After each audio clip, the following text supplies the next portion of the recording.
Hey there. One of the key principles of Intellivy is listening to your consumers.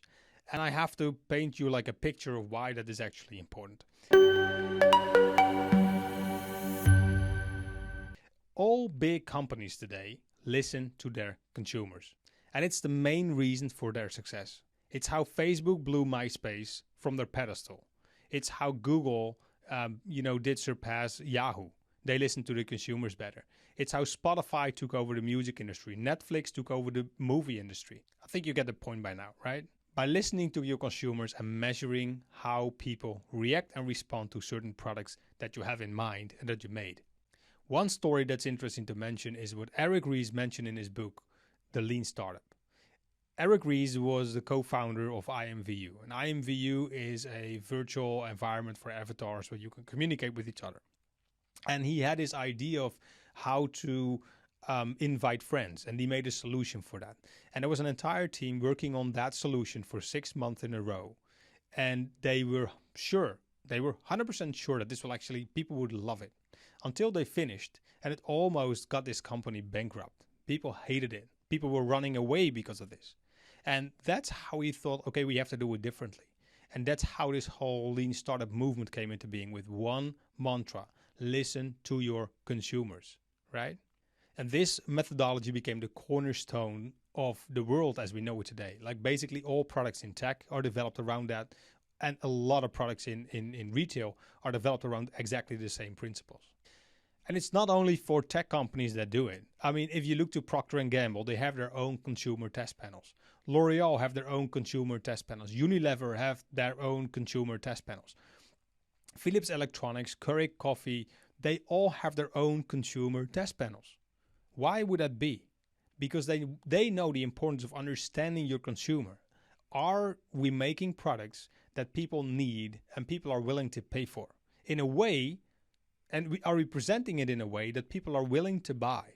That's their core purpose. They spend millions and millions of dollars just only to figure that out. And then you think Amazon private label brands don't need it? You're wrong. They need it way more than you think. Way more than you think. And maybe you think, well, I sell private label products, so I don't have any influence on like how the product actually is created. I just slap a label on it and put a box around it, and then I start selling it. Well, that might be the case to some extent. I believe that you can improve products if you talk to your manufacturer. But let's say that you can't. Then still you have 100% influence of how you sell the product. Like, what do you put on the packaging? What do you put in your product title? How do you present the product in your main image? That's how selling is done. And great salespeople know that. They know that if you have a sales pitch, you optimize it and fine-tune it until you know that you have like an over X% success rate. Like, I've been in sales like in my 20s, and we did that. I did go like to companies. We did business to business, and the first customers I failed until I knew like what made them tick. I listened to them. Like, hey, if I say this, they don't like that. If I say that, it's like over the top. Then after like 20, 30, 50, 40 customers that I had, I started like making success and after success, and I improved it until I had like a 95% success rate. And every time like a customer reacted in a certain way, I was prepared. I knew exactly what they thought. So I was, I could adapt to it. I could anticipate. I knew, okay, they move this way, then I go that way. If they move that way, I go this way. And that worked. And that's how sales is done. And online, on e-commerce, it's no different. You need to find the right wording, the right pitch to sell the right product to the right people, right? And where does it all start with your Amazon business? Well, it starts with your listing. And what is the front face of your listing? Your Amazon product tile. And your product tile is the 4 elements: your main image, your title, your stars, and the price. And that tile is the first thing that people see wherever they are on Amazon. So that have to be good. That is your beginning of your sales pitch. That have to be good, and you have to optimize it. And for that, you have to listen to consumers. And I have actually an example, like Brendan J. Kane. He wrote a book, 1 million followers in 30 days, 0 to 1 million followers in 30 days. And he's the guy that's getting a call when Taylor Swift is actually launching a new album. Like, how can I get this in front of people? Like, how do I have to do it on social? What kind of headlines do I have to use? And then he starts talking to his customers, with, in this case, Taylor Swift. He tries to understand her, and then he starts testing it.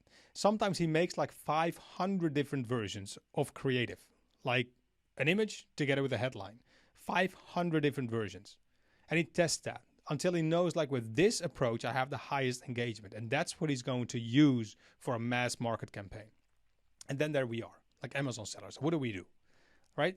We just have a product, we source it, then we craft, like, we dive deep in on keywords. We say, okay, after the right keywords, the right keyword density, I have to do the same with my competitors, like the best sellers in the industry, and you start comparing stuff.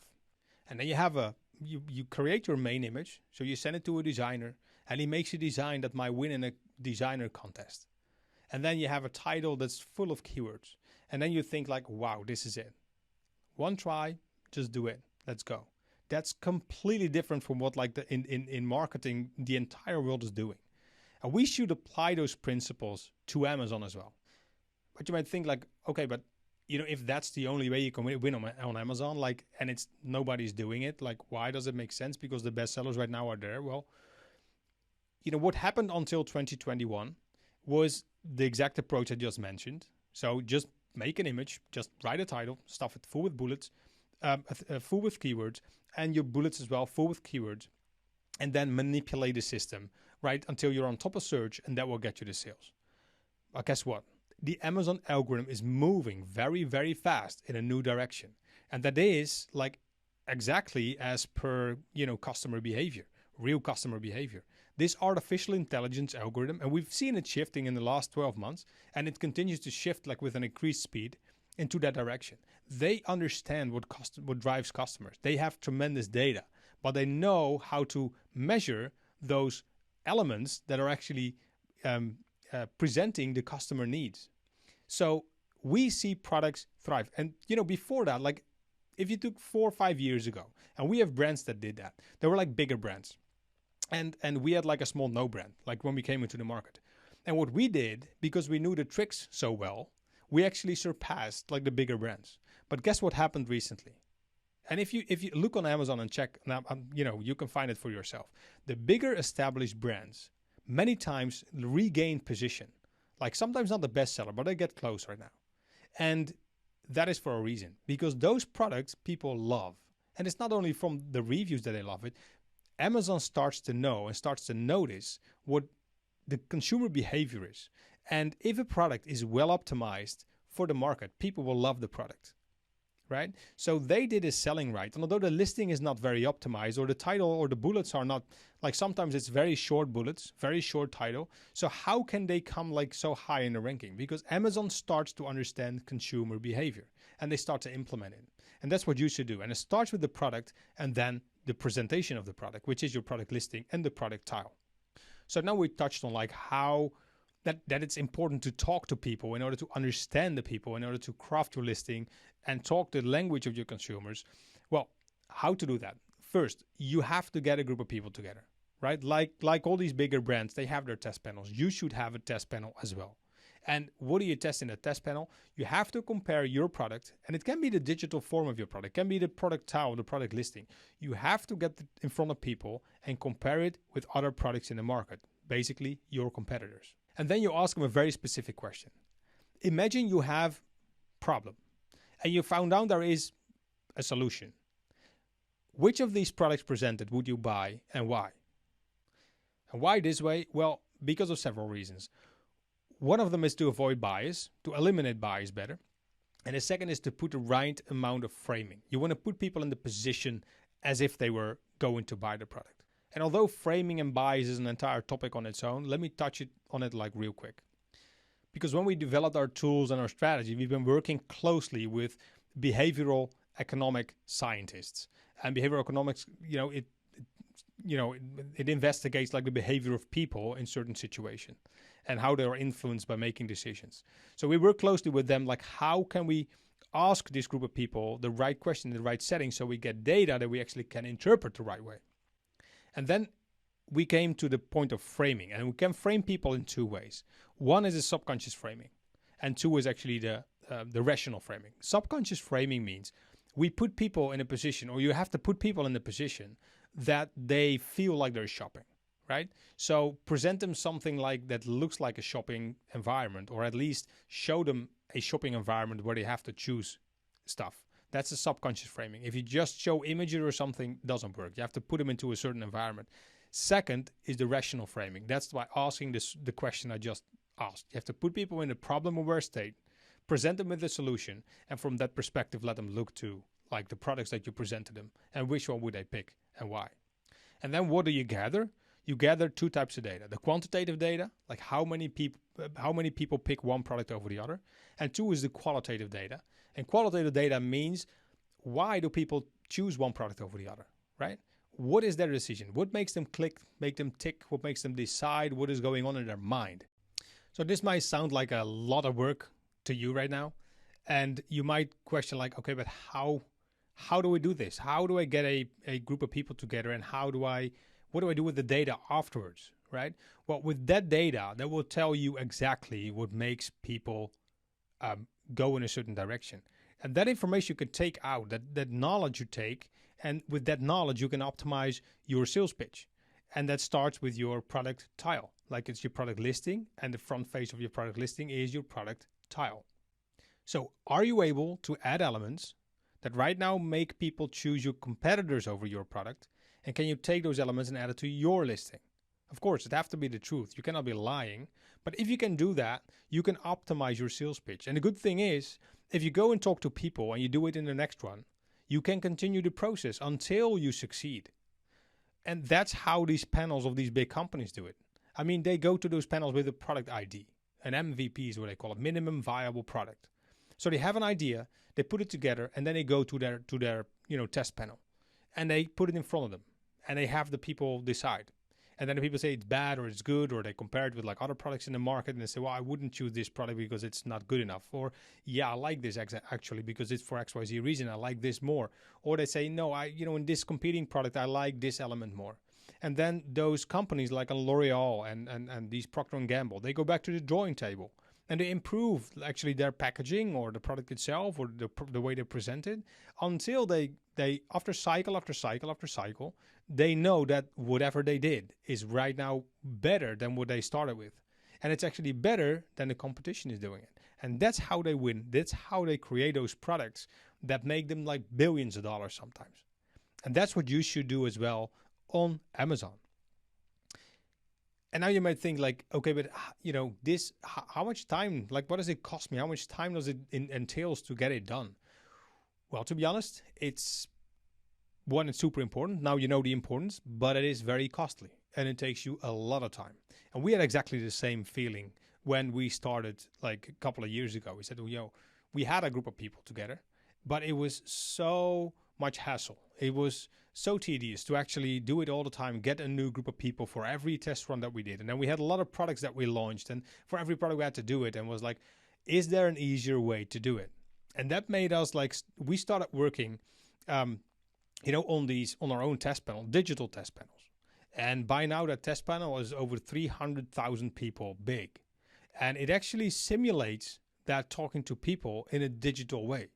Because the other problem we ran into is it's so slow. It took us like weeks to go out on the streets, to talk to people, to present them like different products, to get the reasoning, go back to the drawing table, do it all over again. And, every time we were like stressed, like, it's not good enough, but should we go out again? And what should we do? So we said like, there have to be different ways of doing it. And that's where we create Intellivy. Like Intellivy was created around this topic. We wanted data super fast. We want good qualitative and quantitative data presented to us like in digital form, in the right charts to get to filter through it like very quickly and very fast. So that's how we created this whole rapid microtesting environment. And basically it started with our own test panel, but very soon like other brands start using it as well. Like it was like a close group of people and close group of friends, and we all thrive by it. Like for us in our business model and for many of our like early customers, they cannot live without it anymore. And then from there, we optimize the system to make it even faster, to get even better data. We've been working with a PhD from the University of Washington, which is a PhD in behavioral economics. And that's, have to do with like behavioral science, like when, what makes people decide certain things and how can you influence it. And we wanted to measure it. Because if you measure it correctly in a digital form, we can implement strategies right away to test it again, to test it again, to test it again. And that resulted in what took us weeks and thousands of dollars previously, right now cost us like hundreds of dollars, sometimes maximum a couple of $100, sometimes even under $100 to do a test run. And then we get like information in like 15 minutes to an hour. And then we can do a next test run. So what took us like weeks before, we can do now multiple of those cycles in one single day. You know, the only limitation is how much time do our designers have? How fast can we actually implement changes to present it in a changed form to a new test group of people? So we have our own test panels, and that's something that you have access to right now. So to listen to your consumers, Intellivy is the place to be. We simulate what these bigger brands do in the real world, and we simulate it in a digital environment. And that's what rapid microtesting is. You have to understand that philosophy. And trust me, all the stuff that worked before 2021 will stop working. As I said, algorithms are changing fast. Amazon is focusing way more on this. And you know, the key driver into talking to your consumers the right way is CTR. Like CTR is super important in Amazon. If you don't get the click, you don't get traffic to your listing. So you have to get the click. And getting the click is one of the primary measures Amazon uses to decide if your product is good. And if you have a good CTR, you know what happens? They put you in front of search. They put you on top of search. They put you in front of the Amazon marketing machine, which is the recommendation engine. You get lower cost per click. You get a higher sales. You get higher rankings.